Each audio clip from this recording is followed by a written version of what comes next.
The grid for race 2 at Adelaide's Clipsal 500 would form up minus Greg Murphy and Jonathan Webb, both heavily damaged in qualifying. Looking for back-to-back wins to start his championship defence, Holden's Jamie Whincup would start from pole. And another great jump from Garth Tander. He will certainly cross over in front of Whincup. That's a repeat performance from the Holden Racing team's go-to guy. They'd all negotiate the early corners. Michael Caruso, the only casualty on turn 4. Oh, Michael Caruso, and he goes and backs it into the fence. Almost collecting James Courtney, who'd started out of pit lane. Holden's dominating the start.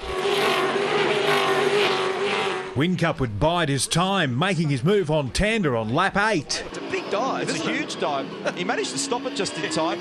Went back to first gear to do it. Mark Winterbottom would lead the Ford charge in third. A couple of pins in his left ankle, courtesy of a water ski accident, getting a solid workout. That's the level of commitment.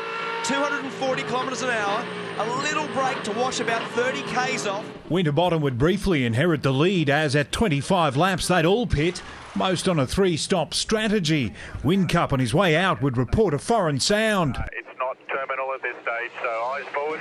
Let's pretend it's not there. But there would be no pretending Tander wasn't there. It's down the inside, has a big dive at Whincup. We heard Whincup has gone back to setting 3 for fuel economy, so a bit of lap speed, but he's gone.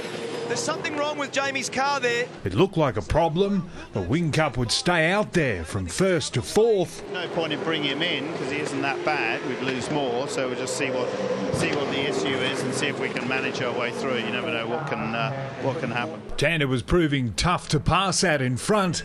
Will Davison forced into some fancy footwork. He'd eventually make it stick. Check this out. Garth Tander under attack from Will Davison. And we have a new race leader. Davison gets it done, and only just at turn 9. It wasn't as pretty, and then also Mark Winterbottom joins in the hunt, so Garth goes from first to third in the blink of an eye. Ford Performance Racing. A little touch on the way out. Ford now leading the way, but the second crucial pit stop would almost prove Davison's undoing. Man, that was close. They didn't tell him either. That was really close. That could have ended that race. James Courtney's miserable weekend would come to a premature end, but out in front it was Will Davison opening up a massive lead.